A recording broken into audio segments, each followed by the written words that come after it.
ਸਤਨਾਮ ਵਾਹਿਗੁਰੂ ਸਾਹਿਬ JIO. Khan ਸ਼ੁਰਾਇਰ Bega ਪਾਸੀ, ਨੰਦ ਸੂਦ ਨਾ ਹੋਏ ਹੁਲਾਸੀ। ਉਗਰੂ ਤਾਰੂ ਝੰਡਾ ਪੂਰੋ, ਸੁਨ ਜਸ ਆਏ ਗੁਰੂ ਹਜੂਰੋ। ਵਾਹਿਗੁਰੂ ਜੀ ਕਾ ਖਾਲਸਾ, ਵਾਹਿਗੁਰੂ ਜੀ ਕੀ ਫਤਿਹ। ਧੰਨ ਧੰਨ ਸਾਹਿਬ ਸ੍ਰੀ ਗੁਰੂ ਗ੍ਰੰਥ ਸਾਹਿਬ ਜੀ ਦੀ ਪਾਵਨ ਪਵਿੱਤਰ ਹਜ਼ੂਰੀ ਵਿੱਚ ਸੁਭਾਇਮਾਨ ਪਰਮ ਸਤਿਕਾਰਯੋਗ ਵਡਭਾਗੀ ਗੁਰੂ ਰੂਪ ਖਾਲਸਾ ਸਾਧ ਸੰਗਤ ਜੀਓ। ਪਰਮ ਪਿਤਾ ਵਾਹਿਗੁਰੂ ਜੀ ਦੀ ਬਖਸ਼ਿਸ਼ ਸਦਕਾ ਰਾਤਰੀ ਦੇ ਦੀਵਾਨ ਵਿੱਚ ਹਾਜ਼ਰੀਆਂ ਭਰਨ ਦਾ ਸੁਭਾਗ ਪ੍ਰਾਪਤ ਹੋਇਆ ਹੈ। ਅੰਮ੍ਰਿਤ ਬਾਣੀ ਦਾ ਕੀਰਤਨ ਗੁਰੂ ਕੇ ਕੀਰਤਨੀਆਂ ਪਾਸੋਂ ਆਪ ਜੀ ਸਰਵਣ ਕਾਰੇ ਸੀ। ਸ਼੍ਰੀਮਨ ਭਗਤ ਕਬੀਰ ਸਾਹਿਬ ਜੀ ਦਾ ਇਹ ਪਾਵਨ ਸ਼ਲੋਕ, ਕਬੀਰ ਮੇਰੀ ਸਿਮਰਨੀ ਰਸਨਾ ਉਪਰ ਰਾਮ, ਆਦ ਜੁਗਾਦੀ ਸਗਲ ਭਗਤ ਤਾਂ ਕੋ ਸੁਖ ਵਿਸਰਾਮ। ਸਿਮਰਨੀ ਮਾਲਾ ਨੂੰ ਕਹਿੰਦੇ ਨੇ।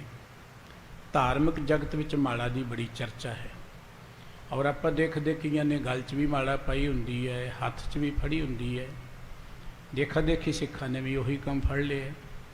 ਗੁਰੂ ਸਾਹਿਬ ਦੀਆਂ ਤਸਵੀਰਾਂ ਦੇਖੋਗੇ ਨਾ, ਗੁਰੂ ਸਾਹਿਬ ਦੀ ਸਿਰ 'ਤੇ ਵੀ ਮਾਲਾ, ਗਲ 'ਚ ਵੀ ਮਾਲਾ, ਹੱਥ 'ਚ ਵੀ ਮਾਲਾ। ਹਾਲਾਂਕਿ ਗੁਰੂ ਗ੍ਰੰਥ ਸਾਹਿਬ ਜੀ ਨੇ ਜਿਸ ਸਿਮਰਨ ਦੀ ਮਾਲਾ ਦੀ ਗੱਲ ਕੀਤੀ ਉਹ ਕੋ ਹੋਰ ਹੈ।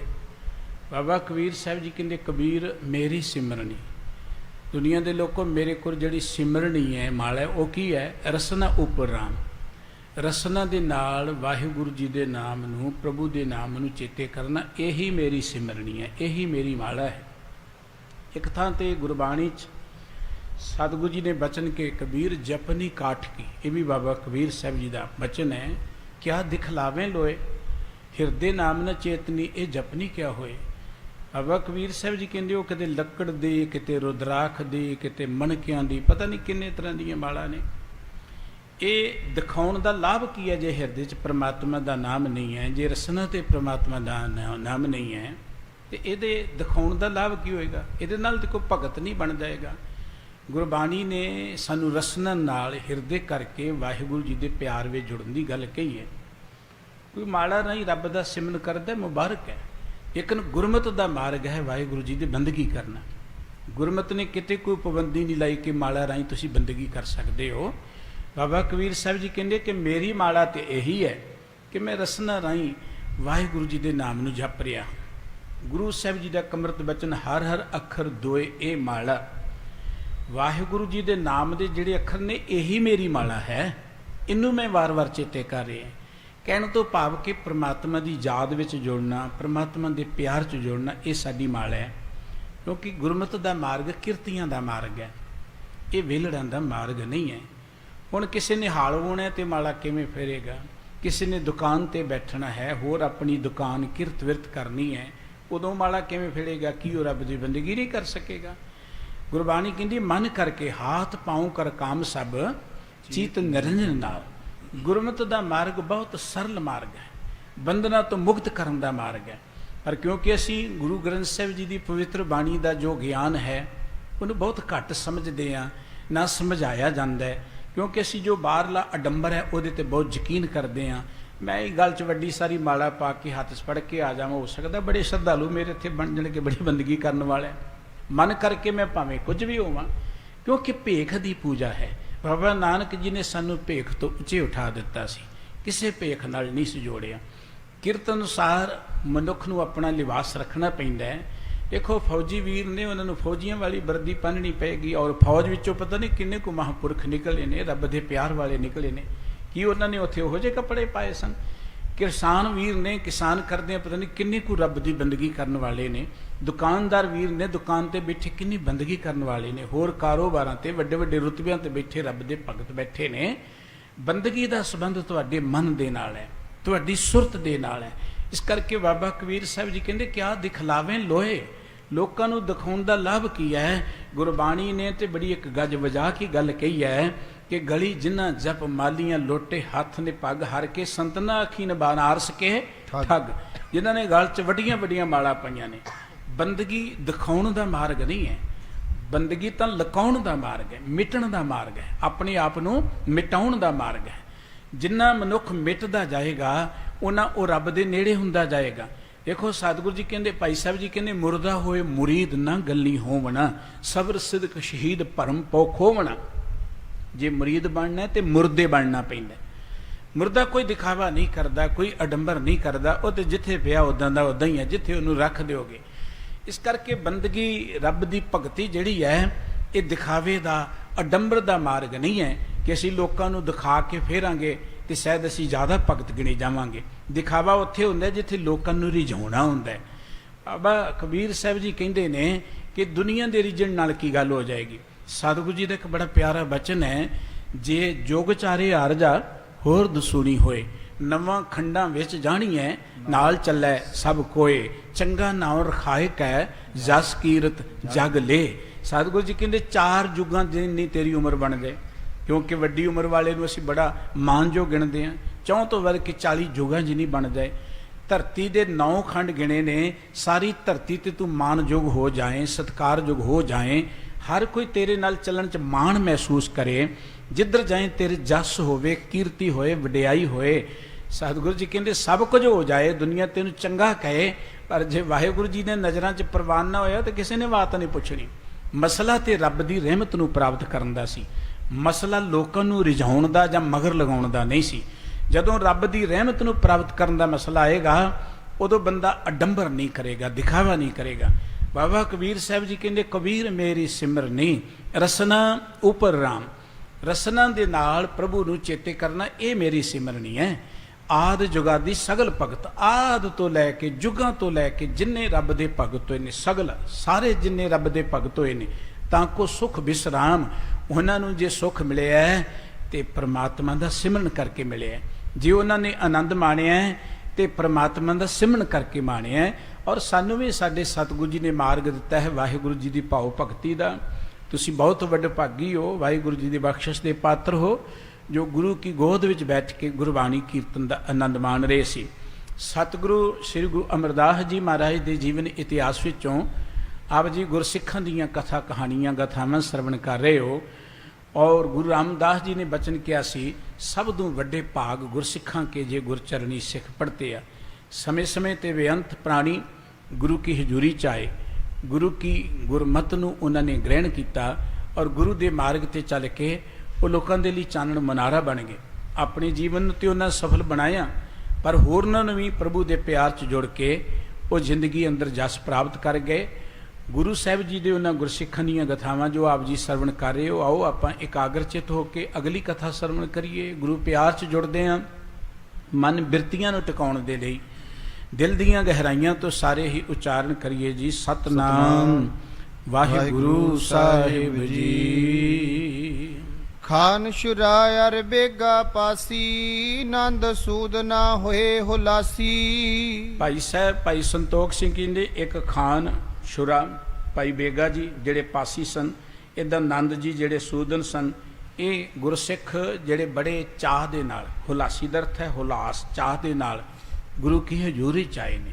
ਗੁਰਸਿੱਖਾਂ ਦੇ ਮਨ 'ਚ ਚਾਹ ਜਾਗਦਾ ਹੈ ਜਦੋਂ ਗੁਰੂ ਕੀ ਵਡਿਆਈ ਸੁਣਦੇ ਨੇ ਲੋਕ ਕਿ ਸਤਿਗੁਰੂ ਜੀ ਬੜੇ ਦਿਆਲੂ ਨੇ, ਕਿਰਪਾਲੂ ਨੇ, ਮਿਹਰਬਾਨ ਨੇ, ਮਨੁੱਖਤਾ ਦੇ ਭਲੇ ਦੀ ਗੱਲ ਕਰਦੇ ਨੇ। ਹਰ ਬੰਦਾ ਜ਼ਿੰਦਗੀ 'ਚ ਖੁਸ਼ੀ ਚਾਹੁੰਦਾ ਹੈ, ਆਨੰਦ ਚਾਹੁੰਦਾ ਹੈ, ਚਾਹ ਚਾਹੁੰਦਾ ਹੈ। ਇਸ ਕਰਕੇ ਇਸ ਖਿਆਲ ਨੂੰ ਲੈ ਕੇ ਬੜੇ ਚਾਹ ਦੇ ਨਾਲ ਇਹ ਗੁਰੂ ਕੇ ਪਿਆਰੇ ਗੁਰੂ ਕੀ ਹਜ਼ੂਰੀ ਵਿੱਚ ਆਏ ਹਨ। ਓ ਗੁਰੂ ਤਾਰੂ ਝੰਡਾ ਪੂਰੋ, ਸੁਨ ਜਸ ਆਏ ਗੁਰੂ ਹਜ਼ੂਰੋ। ਭਾਈ ਗੁਰੂ ਜੀ, ਤਾਰੂ ਜੀ, ਝੰਡਾ ਜੀ, ਪੂਰੋ ਜੀ, ਇਹ ਸਾਰੇ ਸਿੱਖਾਂ ਦੇ ਨਾਮ ਨੇ। ਇਹਨਾਂ ਨੇ ਗੁਰੂ ਕਾ ਜਸ ਸੁਣਿਆ, ਗੁਰੂ ਕੀ ਕੀਰਤੀ ਸੁਣੀ ਤੇ ਸਾਰੇ ਹੀ ਸਤਿਗੁਰੂ ਜੀ ਦੀ ਹਜ਼ੂਰੀ ਵਿੱਚ ਚੱਲ ਕੇ ਆਏ। ਮਸਤਕ ਟੇਕ ਅਦਬ ਦੇ ਬੈਸੇ, ਬੂਝਤ ਬੈਸ਼ੇ ਹੋਏ ਜੈਸੇ। ਗੁਰੂ ਸਾਹਿਬ ਜੀ ਦੇ ਦਰਬਾਰ 'ਚ ਆਏ, ਸਤਿਗੁਰੂ ਜੀ ਨੂੰ ਸੀਸ ਝੁਕਾਇਆ, ਮੱਥਾ ਟੇਕਿਆ, ਬੜੇ ਅਦਬ ਦੇ ਨਾਲ ਗੁਰੂ ਕੀ ਹਜ਼ੂਰੀ 'ਚ ਬੈਠ ਗਏ ਸੰਗਤ ਵਿੱਚ। ਸਮਾਂ ਆਉਣ ਤੇ ਇਹਨਾਂ ਨੇ ਸਤਿਗੁਰੂ ਜੀ ਨੂੰ ਪੁੱਛਿਆ, ਸਤਿਗੁਰੂ ਸੱਚੇ ਪਾਤਸ਼ਾਹ ਜੀ, ਸਾਡੀ ਕਲਿਆਣ ਕਿਵੇਂ ਹੋਏਗੀ? ਅਸੀਂ ਦੁੱਖਾਂ ਤੋਂ, ਚਿੰਤਾਵਾਂ ਤੋਂ, ਬੁਰਾਈਆਂ ਤੋਂ ਕਿਵੇਂ ਮੁਕਤ ਹੋਵਾਂਗੇ? ਸ੍ਰੇ ਦਾ ਅਰਥ ਹੁੰਦਾ ਕਲਿਆਣ, ਮੁਕਤੀ ਜਿਹਨੂੰ ਆਪਾਂ ਕਹਿੰਦੇ ਆ। ਸਾਡੀ ਮੁਕਤੀ ਕਿਵੇਂ ਹੋਵੇਗੀ? ਸ਼੍ਰੀ ਗੁਰ ਅਮਰ ਕਹਿਓ ਸੁਨ ਲੀਜੈ, ਅਬ ਕਲ ਕਾਲ ਵਿਸਾਲ ਜਨੀਜੈ। ਸਤਿਗੁਰੂ ਸੱਚੇ ਪਾਤਸ਼ਾਹ ਜੀ ਕਹਿਣ ਲੱਗੇ, ਧਿਆਨ ਦੇ ਨਾਲ ਸੁਣੋ। ਇਹ ਜਿਹੜਾ ਕਾਲਯੁਗ ਦਾ ਸਮਾਂ, ਦੇਖੋ ਕਲਯੁਗ ਕੋਈ ਖਾਸ ਨਿਯਤ ਸਮਾਂ ਨਹੀਂ ਹੈ। ਜਿਵੇਂ ਕਿ ਆਪਾਂ ਕਹਿੰਦੇ ਸਤਯੁਗ ਹੈ ਜਾਂ ਤ੍ਰੇਤਾ ਸੀ, ਦੁਆਪਰ ਸੀ, ਕਲਯੁਗ ਸੀ, ਇਹ ਤੇ ਸਮੇਂ ਦੀ ਵੰਡ ਹੈ। ਜਿਵੇਂ ਸੋਮਵਾਰ, ਮੰਗਲਵਾਰ, ਬੁੱਧਵਾਰ, ਵੀਰਵਾਰ। ਹੁਣ ਸੋਮਵਾਰ ਨੂੰ ਕੋਈ ਵੱਖਰਾ ਰੱਬ ਨਹੀਂ ਹੈ ਤੇ ਮੰਗਲਵਾਰ ਨੂੰ ਕੋਈ ਵੱਖਰਾ ਰੱਬ ਨਹੀਂ ਹੈ। ਸੋਮਵਾਰ ਨੂੰ ਕੋਈ ਰੱਬ ਨੂੰ ਚੇਤੇ ਕਰਨ ਦਾ ਵੱਖਰਾ ਤਰੀਕਾ ਨਹੀਂ ਹੈ, ਜਾਂ ਸੋਮਵਾਰ ਮੰਗਲਵਾਰ ਨੂੰ ਕੋਈ ਵੱਖਰਾ ਤਰੀਕਾ ਨਹੀਂ ਹੈ। ਇੱਦਾਂ ਹੀ ਮਹੀਨੇ ਨੇ, ਇੱਦਾਂ ਹੀ ਰੁੱਤਾਂ ਨੇ, ਇੱਦਾਂ ਹੀ ਸਮੇਂ ਨੂੰ ਜਾਣਨ ਦੇ ਲਈ ਬਜ਼ੁਰਗਾਂ ਨੇ, ਵੱਡਿਆਂ ਵਡੇਰਿਆਂ ਨੇ ਯੁੱਗਾਂ ਦਾ ਨਾਮ ਦਿੱਤਾ ਹੈ। ਪਰ ਇੱਕ ਸੋਚ ਇਹ ਚੱਲਦੀ ਹੈ ਕਿ ਸਤਿਯੁਗ ਦੇ ਜੀਵ ਬੜੇ ਚੰਗੇ ਸਨ ਜੀ, ਕਲਯੁਗ ਦੇ ਜੀਵ ਬੜੇ ਮਾੜੇ ਨੇ। ਪਰ ਜੇ ਸਤਿਯੁਗ ਦੇ ਜੀਵਨ ਦਾ ਆਪਾਂ ਗੱਲਾਂ ਕਰੀਏ ਤੇ ਬੜੇ ਬੜੇ ਕਮੀਨੇ ਲੋਕ ਉਦੋਂ ਵੀ ਹੋਏ ਨੇ। ਹਰਨਾਕਸ਼ ਵੀ ਤੇ ਸਤਿਯੁਗ ਵਿੱਚ ਹੀ ਹੋਇਆ ਹੋਏਗਾ, ਜਿਹੜਾ ਆਪਣੇ ਪੁੱਤਰ ਨੂੰ ਮਾਰਨ ਲਈ ਤਤਪਰ ਹੈ। ਆ ਇੰਦਰ ਦੀ ਇੱਕ ਦੀ ਚਰਚਾ ਕਰਦੇ ਨੇ, ਜਿਹਨੂੰ ਸਵਰਗ ਦਾ ਰਾਜਾ ਕਹਿੰਦੇ, ਪਤਾ ਨਹੀਂ ਕਿਹੜੇ ਯੁੱਗ 'ਚ ਹੋਇਆ ਹੈ। ਜੇ ਇਦਾਂ ਦੇ ਜੀਵ ਨੇ ਤੇ ਕਲਯੁਗ ਤੋਂ ਵੀ ਉਹ ਤੇ ਭੈੜੇ ਨੇ। ਇਸ ਕਰਕੇ ਕਿਸੇ ਯੁੱਗ ਦੇ ਨਾਲ ਕੋਈ ਧਰਮ ਨਹੀਂ ਬਦਲ ਜਾਂਦਾ ਕਿ ਸਤਿਯੁਗ ਦੇ ਲੋਕਾਂ ਦਾ ਧਰਮ ਇਹ ਸੀ, ਕਲਯੁਗ ਦੇ ਲੋਕਾਂ ਦਾ ਧਰਮ ਇਹ ਹੈ, ਸਤਿਯੁਗ ਦੇ ਲੋਕਾਂ ਦਾ ਧਰਮ ਇਹ ਹੈ। ਨਾ ਯੁੱਗ ਦੇ ਨਾਲ ਧਰਮ ਬਦਲਦਾ ਹੈ, ਨਾ ਧਰਤੀ ਦੇ ਉੱਪਰ ਕੋਈ ਮੁਲਕ ਬਦਲਣ ਦੇ ਨਾਲ ਜਾਂ ਧਰਤੀ ਬਦਲਣ ਨਾਲ ਕੋਈ ਧਰਮ ਬਦਲਦਾ ਹੈ। ਧਰਮ ਹਮੇਸ਼ਾ ਸਮੁੱਚੀ ਮਾਨਵਤਾ ਦਾ ਇੱਕੋ ਹੀ ਹੈ, ਉਹ ਹੈ ਸਰਬ ਧਰਮ ਹੈ ਸ੍ਰੇਸ਼ਟ ਧਰਮ, ਹਰ ਕੋ ਨਾਮ ਜਪ ਨਿਰਮਲ ਕਰਮ। ਇਨਸਾਨੀਅਤ ਦਾ ਧਰਮ ਜੋ ਹੈ, ਜ਼ਿੰਦਗੀ ਅੰਦਰ ਮਨੁੱਖਤਾ ਵਾਲੇ ਕਰਮ ਕਰਨੇ, ਜ਼ਿੰਦਗੀ ਅੰਦਰ ਇਨਸਾਨੀਅਤ ਦੀ ਪਦਵੀ ਨੂੰ ਪ੍ਰਾਪਤ ਕਰਨਾ, ਇਹ ਸਮੁੱਚੀ ਮਾਨਵਤਾ ਦਾ ਧਰਮ ਹੈ। ਇਹ ਗੱਲ ਵੱਖਰੀ ਹੈ ਕੋਈ ਕਿਸੇ ਤਰੀਕੇ ਨਾਲ ਉਹਨੂੰ ਪ੍ਰਾਪਤ ਕਰ ਲੇ, ਕੋਈ ਕਿਸੇ ਤਰੀਕੇ ਦੇ ਰਾਹੀਂ। ਲੇਕਿਨ ਇਹ ਧਾਰਨਾ ਕਿ ਸਤਿਯੁਗ ਦੇ ਲੋਕਾਂ ਦਾ ਧਰਮ ਕੋਈ ਹੋਰ ਸੀ, ਉਹ ਤਪ ਕਰਦੇ ਸਨ, ਜਪ ਕਰਦੇ ਸਨ, ਹਵਨ ਕਰਦੇ ਸਨ, ਤੇ ਹੁਣ ਕੋਈ ਹੋਰ ਹੈ, ਗੁਰਮਤਿ ਇਸ ਗੱਲ ਨੂੰ ਨਹੀਂ ਮੰਨਦੀ। ਗੁਰਬਾਣੀ ਦਾ ਬੜਾ ਇਨਕਲਾਬੀ ਬਚਨ ਹੈ ਕਿ ਤੁਸੀਂ ਕਹਿੰਦੇ ਹੋ ਕਿ ਸਤਿਯੁਗ ਦੇ ਲੋਕਾਂ ਦਾ ਧਰਮ ਕੋਈ ਹੋਰ ਸੀ। ਬਾਬਾ ਨਾਨਕ ਜੀ ਕਹਿੰਦੇ, ਸੋਈ ਚੰਦ ਚੜ੍ਹੈ ਸੇ ਤਾਰੇ, ਸੋਈ ਦਿਨਿਅਰ ਤਬ ਤਰ ਹੈ, ਸਾਤ ਧਰਤੀ ਸਭ ਪਵਨ ਚੁਲਾਰੇ, ਜੁਗ ਜੀਵ ਖੇਲੇ ਥਾਮ ਕੈਸੇ, ਜੀਵਨ ਤਲਵ ਲਿਵਾਰ, ਕਲ ਲਖਣ ਵਿੱਚ ਹੋਏ ਪ੍ਰਵਾਣਾ ਕਰੇ ਤਿੰਗਾਣਾ, ਕਲ ਲਖਣ ਵਿਚਾਰ। ਗੁਰੂ ਨਾਨਕ ਸਾਹਿਬ ਜੀ ਦੇ ਬਚਨ। ਉਸ ਪ੍ਰਾਣੀ ਨਾਲ ਗੱਲਬਾਤ ਕਰਦੇ ਹਾਂ ਜਿਹੜਾ ਕਹਿੰਦਾ ਜੀ ਕਲਯੁਗ ਆ ਗਿਆ, ਹੁਣ ਤਾਂ ਆਸੇ ਪਾਸੇ ਕਲਯੁਗ ਆ ਗਿਆ। ਸਤਿਗੁਰੂ ਜੀ ਨੂੰ ਕਹਿੰਦੇ ਵੀ ਜਿਹਨੂੰ ਤੁਸੀਂ ਸਤਿਯੁਗ ਕਹਿੰਦੇ ਹੋ, ਉਦੋਂ ਵੀ ਤੇ ਐਸੀ ਧਰਤੀ ਸੀ, ਉਦੋਂ ਵੀ ਸੂਰਜ ਇਹੀ ਸੀ, ਇਹੀ ਤਾਰੇ ਸਨ, ਇਹੀ ਹਵਾ ਚੱਲਦੀ ਸੀ। ਹੁਣ ਵੀ ਸੂਰਜ ਉਹੀ ਹੈ, ਹੁਣ ਵੀ ਧਰਤੀ ਉਹੀ ਹੈ। ਹੁਣ ਧਰਮ ਕਿਵੇਂ ਬਦਲ ਗਿਆ? ਯੁੱਗ ਦੇ ਬਦਲਣ ਦੇ ਨਾਲ ਸੂਰਜ ਨਹੀਂ ਬਦਲਿਆ, ਧਰਤੀ ਨਹੀਂ ਬਦਲੀ, ਕੁਝ ਨਹੀਂ ਬਦਲਿਆ, ਧਰਮ ਕਿਵੇਂ ਬਦਲ ਗਿਆ? ਯੁੱਗ ਜੀਵ ਖੇਲੇ ਥਾਮ ਕੈਸੇ। ਸਤਿਗੁਰੂ ਜੀ ਕਿਹਨੇ ਪਤਾ ਯੁੱਗ ਕਿਵੇਂ ਖੇਲਦਾ? ਯੁੱਗ ਖੇਲਦਾ ਮਨੁੱਖ ਦੇ ਅੰਦਰ। ਮਨੁੱਖ ਅੰਦਰੋਂ ਬੇਈਮਾਨ ਹੈ, ਮਨੁੱਖ ਅੰਦਰੋਂ ਤ੍ਰਿਸ਼ਨਾਲੂ ਹੈ, ਮਨੁੱਖ ਅੰਦਰੋਂ ਵਿਕਾਰੀ ਹੋ ਤੇ ਕਲਯੁਗ ਹੀ ਹੈ, ਭਾਵੇਂ ਜਿਸ ਵੀ ਸਮੇਂ 'ਚ ਮਰਜ਼ੀ ਹੋਵੇ, ਭਾਵੇਂ ਜਿੱਥੇ ਵੀ ਮਰਜ਼ੀ ਬੈਠਾ ਹੋਏ। ਮਨੁੱਖ ਦੇ ਅੰਦਰ ਸੱਚ ਹੈ, ਇਮਾਨਦਾਰੀ ਹੈ, ਮਨੁੱਖਤਾ ਦੇ ਭਲੇ ਦੀ ਗੱਲ ਕਰਦਾ ਹੈ, ਉਹ ਬੰਦਾ ਸਤਿਯੁਗ ਹੀ ਹੈ ਜਦੋਂ ਮਰਜ਼ੀ ਹੋਵੇ। ਇਸ ਕਰਕੇ ਗੁਰਮਤਿ ਨੇ ਸਮੇਂ ਦੇ ਨਾਲ ਯੁੱਗਾਂ ਦੀ ਵੰਡ ਨਹੀਂ ਕੀਤੀ, ਗੁਰਮਤਿ ਨੇ ਮਨੁੱਖ ਦੇ ਸੁਭਾਅ ਕਰਕੇ ਯੁੱਗਾਂ ਦੀ ਗੱਲ ਕੀਤੀ ਹੈ। ਤੁਸੀਂ ਗੁਰਬਾਣੀ ਪੜ੍ਹੋਗੇ, ਯੁੱਗਾਂ ਦੀ ਚਰਚਾ ਥਾਂ ਥਾਂ ਤੇ ਆਈ ਹੈ, ਤੇ ਸਤਿਗੁਰੂ ਜੀ ਨੇ ਹਰ ਥਾਂ ਤੇ ਇਹੀ ਗੱਲ ਕਹੀ ਹੈ ਕਿ ਮਨੁੱਖ ਦੇ ਕੰਮਾਂ ਕਰਕੇ ਯੁੱਗ ਵਾਪਰਦਾ ਹੈ। ਅਸੀਂ ਇਹੋ ਜਿਹੀਆਂ ਬਣਾਉਟੀ ਜੀਆਂ ਕਹਾਣੀਆਂ ਨੂੰ ਸੁਣ ਕੇ ਇਹਨਾਂ ਇਤਬਾਰ ਕਰਨ ਲੱਗ ਪਏ ਕਿ ਗੁਰੂ ਗ੍ਰੰਥ ਸਾਹਿਬ ਜੀ ਦੀ ਬਾਣੀ ਪੜ੍ਹਨ ਤੇ ਸੁਣਨ ਵਿਚਾਰਨ ਦਾ ਤੇ ਸਾਡੇ ਕੋਲ ਟਾਈਮ ਹੀ ਨਹੀਂ ਹੈ। ਗੁਰਬਾਣੀ ਕੀ ਕਹਿੰਦੀ ਇਹਨੂੰ ਨਹੀਂ ਸਮਝਦੇ। ਅਸੀਂ ਤੇ ਦੇਖਿਆ ਨਾ, ਸਾਡਾ ਸੁਭਾਅ ਜਿਹੜਾ ਹੈ ਉਹ ਤ੍ਰਿਸ਼ਨਾਲੂ ਜਿਹਾ ਬਣ ਗਿਆ, ਸੰਤੋਖ ਨਾਲ ਨਾ ਜੁੜਿਆ। ਗੁਰਦੁਆਰੇ ਕੜਾਹ ਪ੍ਰਸਾਦ ਦੀ ਦੇਗ ਵਰਤਣ ਲੱਗ ਪਏ, ਰੌਲਾ ਪੈਣ ਲੱਗ ਪਏ, ਕਹਿੰਦੇ ਜੀ ਗੁਰੂ ਸਾਹਿਬ ਕਹਿੰਦੇ ਇਸ ਵੇਲੇ ਕਲਯੁਗ ਆ ਜਾਇਆ ਕਰੇਗਾ। ਇੱਥੇ ਕੋਲੋਂ ਕਹਾਣੀਆਂ ਬਣਾ ਲਈਆਂ ਅਸੀਂ ਆਪਣੇ ਆਪ ਨੂੰ ਸੱਚੇ ਬਣਾਉਣ ਲਈ, ਆਪਣੀ ਉਸ ਤ੍ਰਿਸ਼ਨਾਲੂ ਬਿਰਤੀ ਨੂੰ ਢੱਕਣ ਦੇ ਲਈ, ਸੰਤੋਖ ਜਿਹੜਾ ਨਹੀਂ ਉਹਨੂੰ ਲੁਕਾਉਣ ਲਈ ਕਹਾਣੀਆਂ ਬਣਾ ਲਈਆਂ ਜੀ। ਗੁਰੂ ਸਾਹਿਬ ਵੀ ਕਹਿ ਗਏ ਉਦੋਂ ਕਲਯੁਗ ਆ ਜਾਂਦਾ। ਕਲਯੁਗ ਦਾ ਅਰਥ ਹੁੰਦਾ ਹੈ ਅੰਦਰ ਤ੍ਰਿਸ਼ਨਾ ਹੋਣੀ, ਕਲਯੁਗ ਦਾ ਹੁੰਦਾ ਹੈ ਅੰਦਰ ਅਨਿਆਂ ਹੋਣਾ। ਇਸ ਕਰਕੇ ਅੰਦਰ ਸੱਚ ਹੈ, ਸੰਤੋਖ ਹੈ, ਦਇਆ ਹੈ, ਧਰਮ ਹੈ। ਤੁਸੀਂ ਅੱਜ ਵੀ ਸਤਿਯੁਗੀ ਹੋ, ਸੱਤ ਦੇ ਨਾਲ ਜੁੜੇ ਹੋਏ ਹੋ।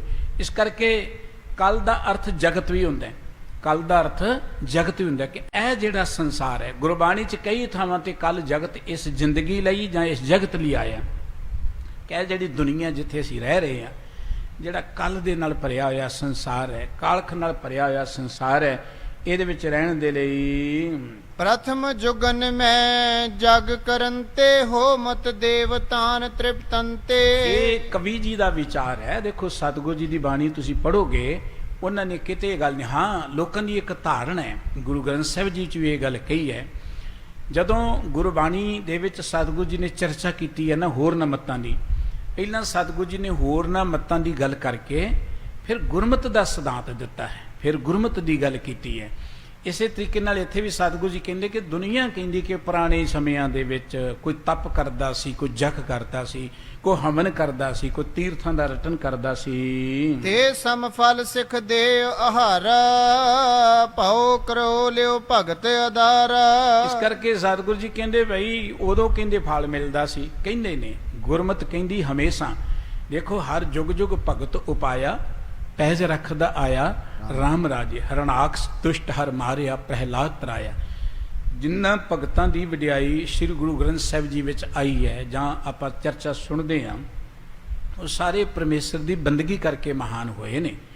ਸਾਰੇ ਇੱਕੋ ਹੀ ਇੱਕ ਮਾਰਗ। ਰਾਮਕਲੀ ਬਿਲਾਵਲ ਰਾਗ ਵਿੱਚ ਧੰਨ ਗੁਰੂ ਅਮਰਦਾਸ ਸਾਹਿਬ ਜੀ ਦਾ ਇੱਕ ਪਵਿੱਤਰ ਬਚਨ ਹੈ, ਪੂਰਾ ਥਾਟ ਬਣਾਇਆ ਪੂਰਾ। ਵੇਖੋ ਏਕ ਸਮਾਨਾ ਇਸ ਪ੍ਰਪੰਚ में साचे नाम की वडियाई, मत को धरो घुमाना। सतगुरु की जिसनु मत आवे, सो सतगुरु माहे समाना। ये बाणी जो जियो जाने, तिस अंतर रवै हर नामा। अगे जाके जब तब संयम उन्हां जुगां का धर्म है। सतगुरु जी कहते ने लोग कि उन्हां जुगां दा धर्म सी, पर कलयुग में कीरत हरनामा। कलयुग दे विच नाम दी गल करदे ने लोग, पर गुरबाणी कहंदी तुसीं जुग जुग दे विच किते नज़र मारोगे ना। बाबा रविदास साहब जी का एक थां ते बड़ा प्यारा बचन है, साजुग जग तेता चवी, द्वापर पूजा चार, तीनों जोग तीने दड़े, कर केवल नाम उधार। पार कैसे पाए बोरे, मोको कहे को समझ आए। बाबा रविदास साहब जी कहते कि मैनू को समझाओ, बंदा दुखों तो पार किवें उतरेगा जे परमात्मा का सिमरन नहीं करेगा। तो केवल परमात्मा के सिमरन करके ही मनुख परमात्मा च विलीन हो सकता है, जंगलों च बैठ के नहीं। इस करके सतगुरु जी भी इत्थे समझाउंदे ने कि ये धारणा बनी है कि पुराने युगां दा कोई होर धर्म सी, हुण दा कोई होर धर्म है। पर ये संसार जिहड़ा कल नाल भरिया होया है, इत्थे इक्को एक धर्म मनुख दा है, परमात्मा दी बंदगी करनी। जीवत रहो सरब सुख पावो, वाहे गुरु और बिखै बसावो। भाई जिन्ना चिर जीउंदे हो, जे सारे सुख मानना चाहुंदे हो, ਉਹ ਪਰਮ ਪਿਤਾ ਪ੍ਰਮਾਤਮਾ ਦੇ ਨਾਮ ਨੂੰ ਆਪਣੀ ਹਿਰਦੇ ਵਿੱਚ ਵਸਾਵੋ। ਗ੍ਰਹਸਥ ਵਿਖੇ ਸੁਖ ਲਹੋ ਸੁਖਾਰੇ, ਜਥਾ ਕਰਨ ਤਬ ਵਿਪਨ ਮਯਾਰੇ।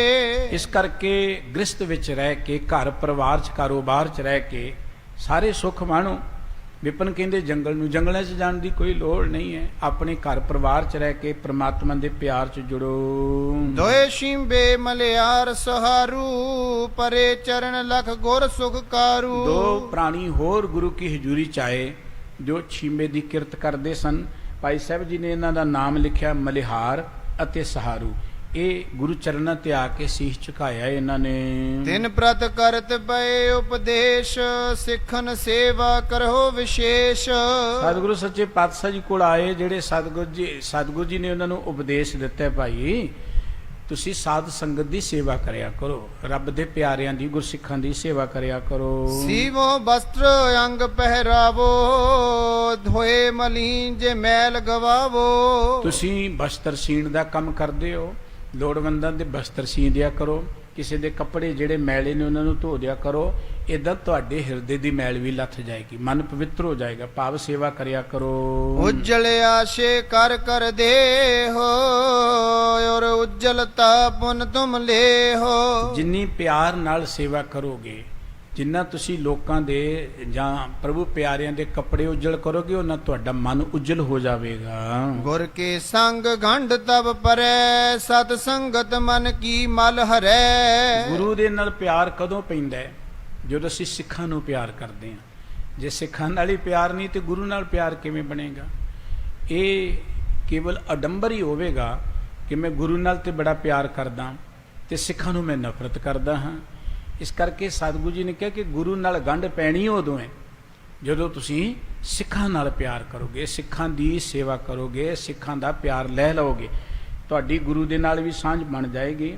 ਔਰ ਸਤ ਸੰਗਤ ਮਨ ਕੀ ਮਲ ਹਰੈ। ਜਦੋਂ ਤੁਸੀਂ ਸਤ ਸੰਗਤ ਨਾਲ ਪਿਆਰ ਪਾਓਗੇ ਨਾ, ਤੁਹਾਡੇ ਮਨ ਦੀ ਮੈਲ ਮਿਟਣੀ ਸ਼ੁਰੂ ਹੋ ਜਾਏਗੀ।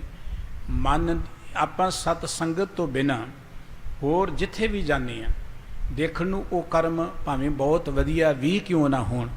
ਦੇਖੋ ਜਪ ਕਰਨਾ, ਤਪ ਕਰਨਾ ਕੋਈ ਮਾੜੇ ਕਰਮ ਨਹੀਂ ਹੈ, ਪਰ ਜਪ ਕਰਦਿਆਂ ਵੀ ਮਨ 'ਚ ਇਹ ਖਿਆਲ ਆ ਜਾਏਗਾ ਕਿ ਮੈਂ ਬੜਾ ਜਪ ਕਰਦਾ, ਇਕੱਲਾ ਜੰਗਲਾਂ 'ਚ ਬੈਠਾ ਬੜਾ ਬੰਦਗੀ ਕਰਦਾ, ਜਾਂ ਭੋਰੇ 'ਚ ਬੈਠ ਕੇ ਬੰਦਗੀ ਕਰਦਾ। ਸਾਡਾ ਮਨ ਜਿਹੜਾ ਹੈ ਨਾ, ਮਨ ਇਹ ਬੜਾ ਪ੍ਰਬਲ ਹੈ, ਇਹ ਬੜੀ ਜਲਦੀ ਸਾਨੂੰ ਇਹ ਗਲਤ ਪਾਸੇ ਲੈ ਜਾਂਦਾ ਹੈ।